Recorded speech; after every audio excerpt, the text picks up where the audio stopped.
नमस्ते दर्शकों, स्वागत है आप सभी का। आज हम लेकर आए हैं कक्षा 12वीं हिंदी अध्याय 2।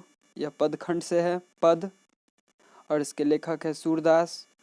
क्या कुछ इससे महत्वपूर्ण वस्तुनिष्ठ प्रश्न है, आज इसे देखने का प्रयास करेंगे। पहला प्रश्न है, सूरदास किस धारा के कवि है? ए है कृष्णाश्रयी, बी में है रामाश्रयी, सी में है शैव्य और डी में है इनमें से कोई नहीं। तो वे कृष्णाश्रयी धारा के कवि थे, इसलिए इसका आंसर होगा ए। दूसरा प्रश्न है, सूरदास किस मुगल शासक के समकालीन थे? ए में है शाहजहां, बी में है औरंगजेब, सी में है अकबर और डी में है बाबर। प्रश्न का भाव यह है कि वे जब जन्म लिए थे या वे जिस समय में गीत गा रहे थे, वे किस समय की बात है, वे किस शासक के अधीन थे, किस शासन के शासनकाल में उनका जन्म हुआ था, आविर्भाव हुआ था और किस हुआ था, यही प्रश्न का भाव है। तो ए में शाहजहां, बी में औरंगजेब, सी में अकबर और डी में है बाबर। तो उनका जो समकालीन था, उनका जो शासनकाल था वह अकबर के समय था, इसलिए इसका आंसर होगा सी। तीसरा प्रश्न है, सूरदास हिंदी साहित्य के किस काल के कवि हैं? ए में है आदिकाल, बी में है भक्तिकाल, सी में है रीतिकाल और डी में है आधुनिक काल। तो वे भक्तिकाल के कवि थे, इसलिए इसका आंसर होगा बी। चौथे प्रश्न की ओर बढ़ते हैं। प्रश्न है, सूरदास का जन्म रुमक्ता नामक गांव में किस वर्ष हुआ था? ए में है 1478 ईस्वी, बी में है 1487 ईस्वी, सी में है 1370 ईस्वी और डी में है 1748 ईस्वी। उनका जन्म 1478 ईस्वी में हुआ था। एक अनुमान के हिसाब से बताया जा रहा है, यह ज्ञात नहीं है, लेकिन एक अनुमान के हिसाब से यह ज्ञात किया गया है कि उनका जन्म 1478 ईस्वी में हुआ था, इसलिए इसका आंसर होगा ए। पांचवें प्रश्न की ओर बढ़ते हैं। प्रश्न है, अष्टछाप में किस प्रकार के कवि सम्मिलित है? ए में है राम भक्त, बी में है कृष्ण भक्त, सी में है राजभक्त और डी में है श्रृंगारी। तो सूरदास कृष्ण भक्ति के थे, कृष्ण आश्रयी थे और इसमें क्वेश्चन है कि अष्टछाप में किस प्रकार के कवि सम्मिलित थे? तो कृष्ण भक्ति थे, उसी प्रकार के कवि उसमें सम्मिलित थे, इसलिए इसका आंसर होगा बी। छठवें प्रश्न की ओर बढ़ते हैं। प्रश्न है, किस कवि की पंक्ति है, कछुक खात कछुधरनी गिरावत छवि निरखित नंद रानिया? अर्थात यह जो पंक्तियां हैं यह किसके द्वारा रचित है और कहाँ से लिया गया है?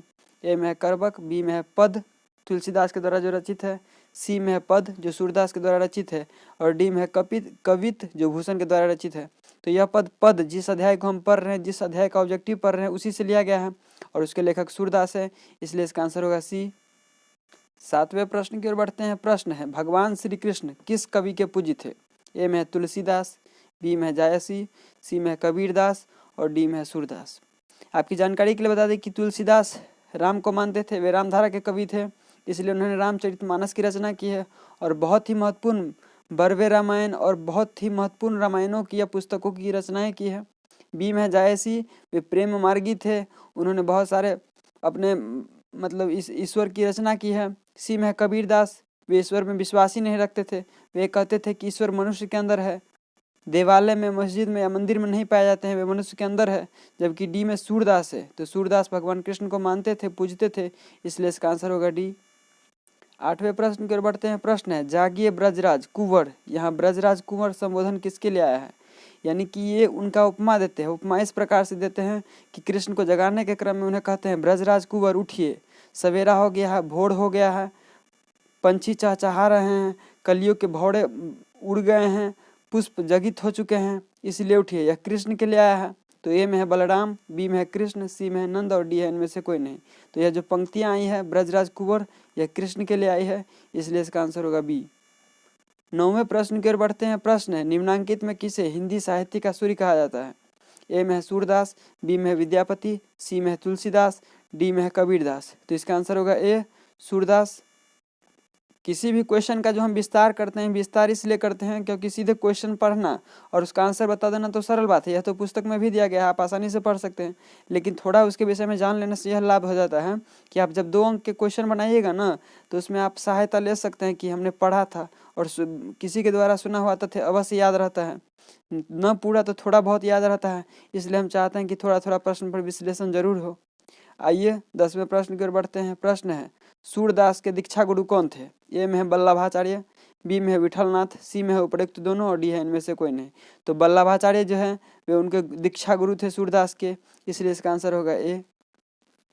11वें प्रश्न की ओर बढ़ते हैं। प्रश्न है, सूरदास किस भाषा के कवि है?